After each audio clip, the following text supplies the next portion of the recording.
Holy shit, man.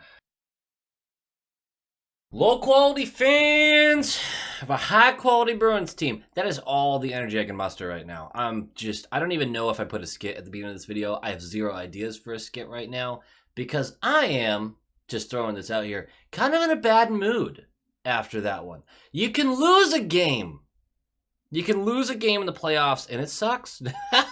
It sucks. It does. But to lose a game like that, yeah, that ain't it, dog. That ain't it. And if you look at that game, I'm trying to go through all their goals right now, but there was the Bertuzzi assist, which is brutal, which we're going to go over. Obviously, the Ullmark assist on the last, the last goal, the Forbort misplay. I mean, our defense, honestly, you look at, game 2 was abysmal, and that's a whole different conversation. But you look at the goals we've allowed through this series, and how many of them have come directly off of one of our sticks as like the primary assist. I'd argue too many. I would argue too fucking many. It's crazy. Our defense has been so good, except for when it isn't. And every time it isn't, it just goes right in the back of the net. Ah, that's brutal. And Monty found a way to piss me off even more. Oh, this is not going to be a roast fest. We're going to talk about the game. I'm not a doomer. Do I think we're losing the series? No, I really wanted to finish the series in 5. I don't know what happened to home ice advantage. I don't get it. But Monty, we'll get there in just a second. Like, comment, subscribe, nailed it. Bob gets to start for them. He was phenomenal. Good. Glad he has that magic back. Ekblad is back. And it's do or die time for the Panthers. And they came out and they punched us in the mouth. And you got to respect a team that doesn't fold. You got to respect that. They, completely contrary to what I said in the last video, played hockey the whole game this game. None of the extracurricular bullshit. They focused on hockey. And I think it helped them. Shocking, I know. For us, Ullmark's going to get the start more than ever. I do think he's dealing with some sort of injury, but who knows right now. Bergeron returns. We couldn't get a win for Bergeron in his return. Krejci does not. Here are the lines, which they released yesterday, and I went, oh, that's concerning, but hey, there's no way they actually stick with those. Yeah, they did. We have Bertuzzi, Bergeron, Pastrnak. Nothing wrong with that line, except for the fact you split up Bergeron and Marchand, which... Why? That's the best chemistry on the team. By a lot. Okay. Marchand, Coyle, Foligno. Which, why do you have Foligno on the top 6? What? Okay. Hall, Zacha, DeBrusk. I actually like that line. So, maybe that's our second line. But doesn't that mean Marchand's now on the third line? Or then Bergeron's on the third line? Like, where does that make sense? Anyway, that line. And then Lauko, Nosek, Hathaway. But hold on. There's a name missing. Lauko and Foligno are still in, but Bergeron's also in. You benched Trent Frederic so you could keep Foligno and Lauko on the ice? Are you fucking serious? Do I think Trent Frederic's been amazing this series? No, I'm one of his most vocal critics.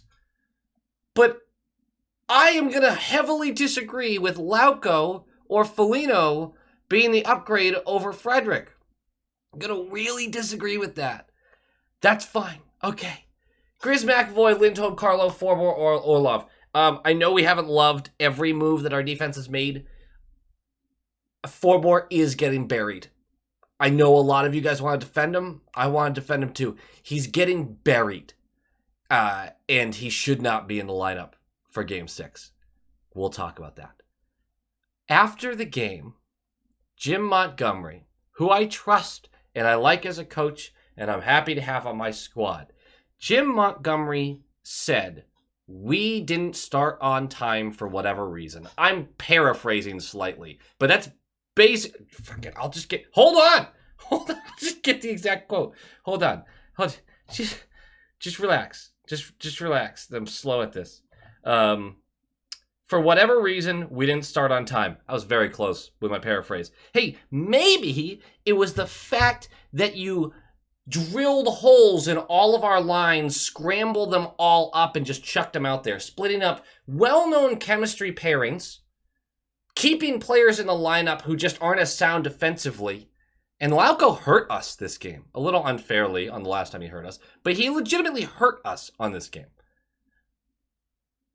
To have the audacity to say, I don't know why we didn't start on time, after you took brand new lines out on the ice.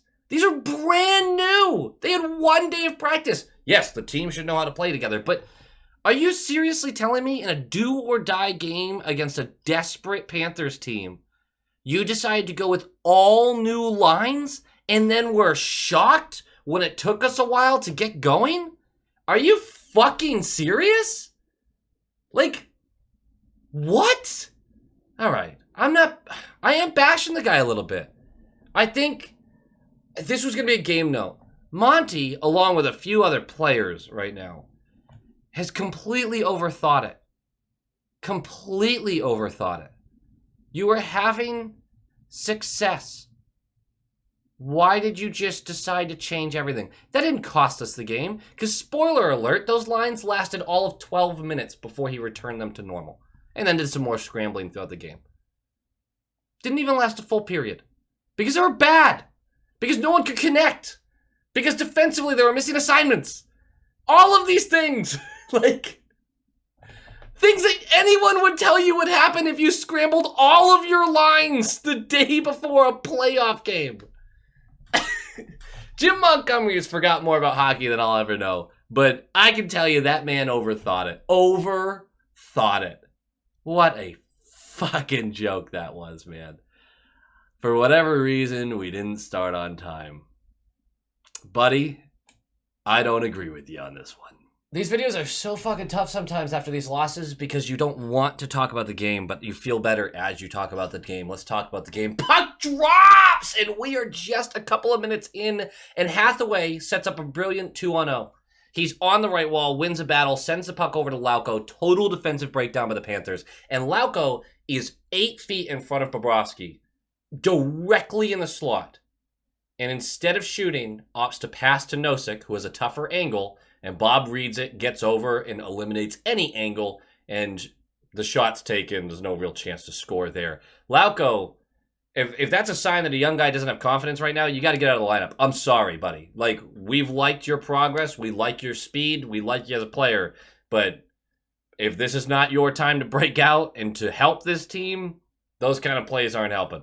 So that kind of was a red flag for me on how Lauko's been performing. About 5 minutes in, White is going to go for slashing. We're going to go to the power play. It's not good. But that's okay, because just a couple minutes later, it's going to be worse. Bertuzzi is in a board battle in our corner, just outside of our corner on the right side, and tries to feed Carlo, who's circling around the back of Olmark's net, and instead goes tape to Verhaeghe, who's right across the slot from him in front of Olmark. Not great. Olmark quickly closes on Verhaeghe. Verhaeghe kind of skates halfway around the net.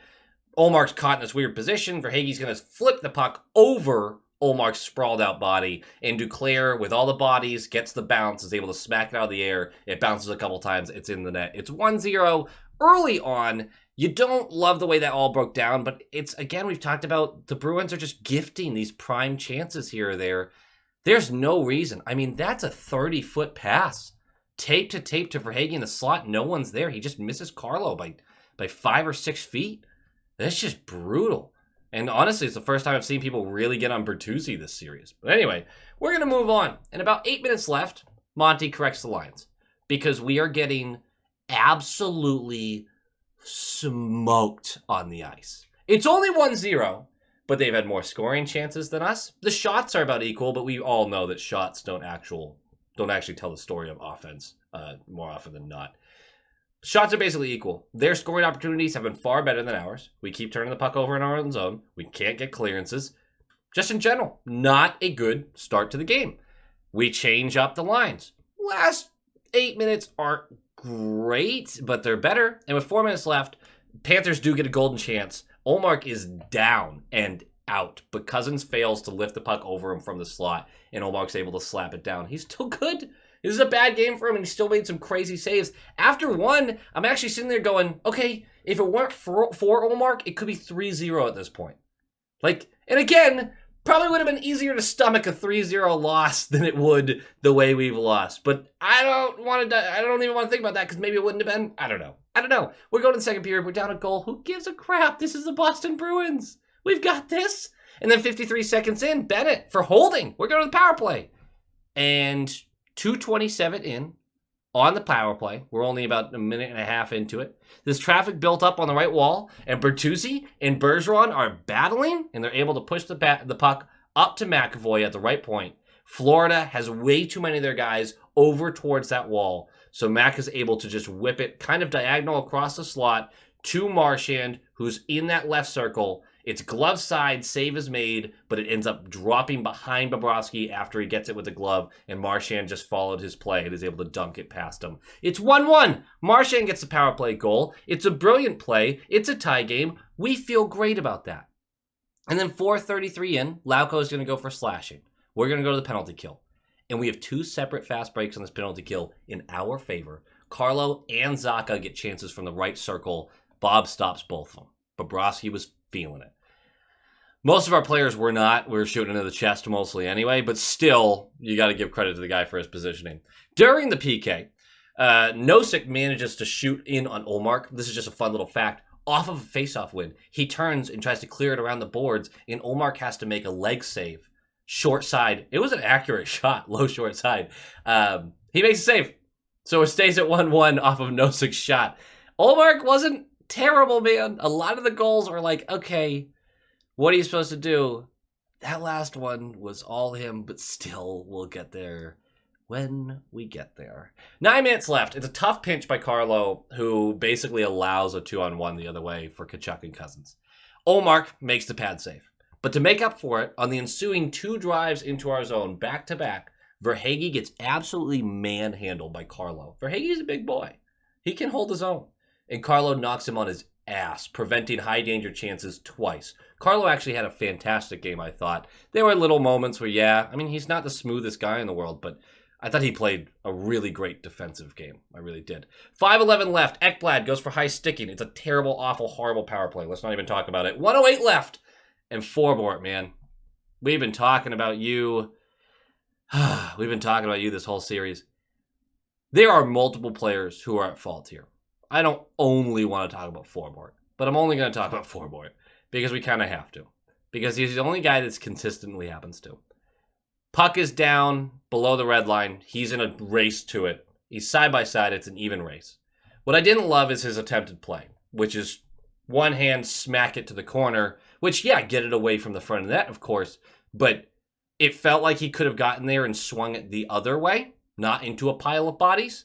Either way, he knocks it over to the corner, and then he follows, and then he loses the board battle. In fact, I think he kind of helps it by punching it out directly to a Panthers player, and then he follows the play very slowly, does have a chance for a stick lift, fails that, and after all of that, the man he was covering is able to shove the puck over to Bennett, who is in the high slot, and he's going to fire this in on Ullmark, and he's going to beat him glove side. It goes off Foligno's stick, I believe. And that's 2-1. And is this play entirely Forbort's fault? Absolutely not. But consistently throughout this series, in our own zone, he cannot get a consistent clearance. He can't. He's going to now race to pucks. We know that. I don't think he's making that big of a difference physically in the slot. I really don't see it, personally. I think Clifton would be a better fit with Orlov on that third pair. Orlov gets to play a strong side on the left side. That's my preference. I just don't think Forbort's been good enough to stay in this lineup, and I think you want him for the physicality, and he's just been too much of a liability 5-on-5. And he has, I promise you, go look up his numbers. He has been a liability 5-on-5. But that's the end of your second period. And here we are, going into the third, down by a goal, and what have we done all year? We have won the third period. And you know what? We did win the third period. The second period, we were dominant. We had way more scoring opportunities, way more shots on net. Unfortunately, they got the good grace of a messed up defensive play at the tail end of the period to get them back up one. But we were the better team. And none of us expected that to die off in the third period, and it didn't. We were still the better team in the third period. 4:27 in, I'm going to compliment Forbort, who makes a nice play to go into the slot and ends up drawing a tripping call on Ekblad. We're going to do the power play, and then 7 seconds into the power play, we win the faceoff. The puck's moved to the left point to Marchand. Marchand whips it toward the slot for Bergeron, who's there for the tip, and it goes high glove, and it's a tie game, 2-2, because Forbort drew a penalty. I want to give him that compliment. It still does not make up for the fact of all the other stuff that I don't think he does well. But that's neither here nor there. In this game, he had that positive moment. And it's a power play goal for our captain Bergeron. It's 2-2. And then 6 seconds later, there's a very questionable hooking call on Lauko. You know what? It was very clear they wanted to even up the amount of penalties a little bit on this. Was it a questionable call? Sure. We know there's going to be bad calls. I'm not about to blame this game on that one bad call. And about 30 seconds into the penalty kill, Forbort leaves the slot to attack Barkov in the right circle. He has to pressure him. Carlo's already covering a guy down low. That leaves Reinhart wide open. Now, I'm not blaming Forbort for this. He has to pressure that position a little. I would have liked to see the top of the box close a little bit, which they did not. So Reinhart is wide open in the slot all alone. He gets the pass, and he is going to bury this high glove. And it's 3-2, power play goal. I believe that's 46 seconds after we had scored the tying goal. And you get a little nervous, but you still think we're going to win this one, or at least I did. And then Orlov makes a great play. He gets into the offensive zone. He finds Coyle down the left side as he's coming in. So he's going to pass it off to him. He's going to go deep into the zone. He's going to whip it back up to Carlo. Carlo's going to do what he does, where it's like, I don't have a lot of plays to make. Let me just get it on net. I don't even know if it gets to Bobrovsky because there's a pile of bodies in front, but it does bounce out to Taylor Hall, who has to collect, turn, and flings this high glove. High blocker? High blocker. And it's 3-3. Taylor fucking Hall, who continues to be everything for us in this series. It does deflect off Stahl, but they don't ask how. They ask how many. And that is, we're midway, little more than midway through the third period. We got a tie game, and we get a chance. And the reason I'm not mad about this, there's 3:35 left. Florida has one of the most egregious too many men calls I've ever seen. Just late in the third period of a playoff game, brutal. And no, I don't want to talk about the too many men of Bruins past. It's a power play. We've already scored twice in the power play. We weren't able to score on this one. It wasn't a great power play, but I'm not going to sit here and be like, they lacked a killer instinct. Like, you can't score on every power play. And I thought they had the shoot mentality for it. It just wasn't a very good power play. It happens. I'm not going to harp on that for that one. The one play that may haunt us, other than the actual game-ending play, with 4 seconds left, Marchand pokes the puck from our zone, after a defensive zone faceoff, pokes the puck past the defense, and gets in on Bobrovsky alone. And he has to shoot about midway down the slot to make sure it gets off on time. And Bob makes the pad save. And it's time we're going to overtime. And 6 minutes into overtime. You've probably seen the play at this point. Why wouldn't you have? Marchand misses Zacha on the point. He clears the puck for the Panthers, basically. And it was a long shift for our boys in the offensive zone. We were creating pressure. Puck goes down behind Olmark's net. Olmark goes to get it. Olmark has pressure coming from that left side. And there's Grzelcyk and there's Verhaeghe. Olmark has the right side completely clear. And for some reason, Olmark decides to try to backhand this through those two players. And Verhaeghe knocks it down, feeds Tkachuk in the slot. Tkachuk just moves past the sprawled Olmark and dunks it. And that's your game. That's the way a playoff game ended in overtime. Reminds you of Vanacek, doesn't it? Although I believe that, was that even in overtime a couple of years ago? When we were just like, okay, this series is over because the Capitals are floundering. It was also different because we had a multi-game lead at that point. Or that gave us the multi-game lead. Oh, man.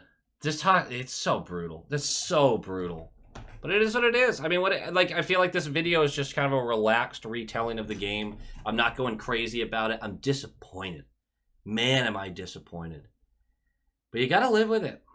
You got to live with it. And the game notes are mostly negative, unfortunately. Monty, look, the lines didn't cost us the game. I said that already, I think. It didn't cost us the game because he changed them back. But if you want to talk about not starting on time and being surprised by it, like, what the fuck, dude? Like, you're the one who did that. That was solely on you, us not starting on time. That is solely on Monty. Like, the players are the players, but when they're trying to adjust to the new lines, come on. I don't know. Forbort is drowning. I've said it a couple times now. I don't like it either, but he just hasn't been good enough 5-on-5. He just hasn't been. And I think Clifton would be a better fit right now. He's the first person I would take out. Carlo's been playing tremendously. I know that that's controversial to a lot of you. Grizz, have you had any reason to complain about Grizz? He's been great. And in that last goal, I can't really blame Grizz for it if Ullmark just tried to chuck it through two players and they got the bounce.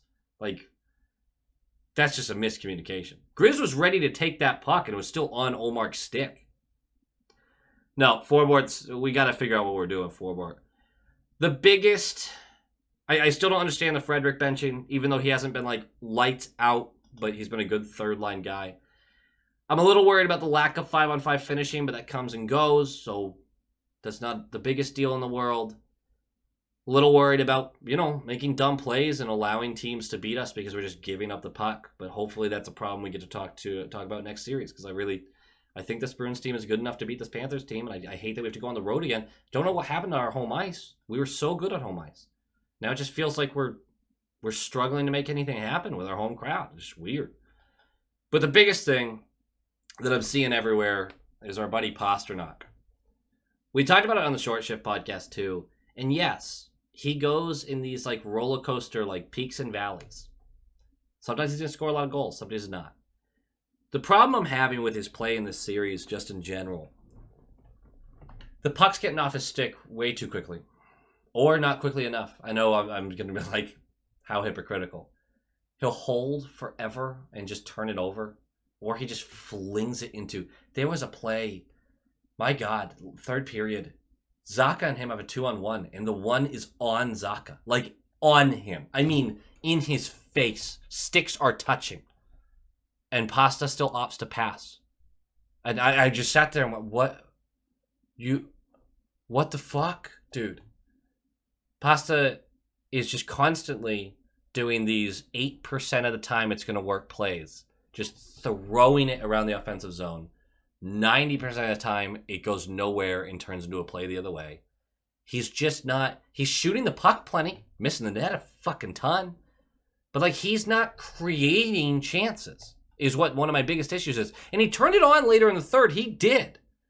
But he's got to be a creator on this team. He can't be a passenger. And he keeps receiving the puck and just flinging it. Just flinging it. Doesn't wait for a play to develop. Doesn't create a play. He doesn't even have his head up half the time. He just takes it and chucks it. I'm not worried about Pasta. We do need him to wake the fuck up and have a big game because, like, he's a huge part of why our offense was good through the regular season. That needs to come back if we're going to make any sort of run here. So, yeah, I get the concern. I think he's going to turn it on. Like, I'm not losing my mind over it. But the way he's played right now is just... I mean, that's not going to be a successful way to play. And I don't know what's going on. I don't know if the contact's getting to him. I don't know if he's just trying to distribute too much. But he's throwing to covered guys constantly. He doesn't have his head up. He's not looking around looking for a real play to make. He just goes, hey, I saw that guy skating this direction 4 seconds ago, so I'm going to throw where he will be now. And he's got 2 guys covering him. I've talked about this. He's a best case scenario guy. He loves to try to make a play that, like, he decides on the play he wants to make way before it happens, and then he makes it regardless of circumstances. And most of the time, it doesn't work out. The problem is he's also so talented. Solution is he's so talented that sometimes it does work out, and it's just free goals for us. We just haven't seen it in this series, and he needs to be better.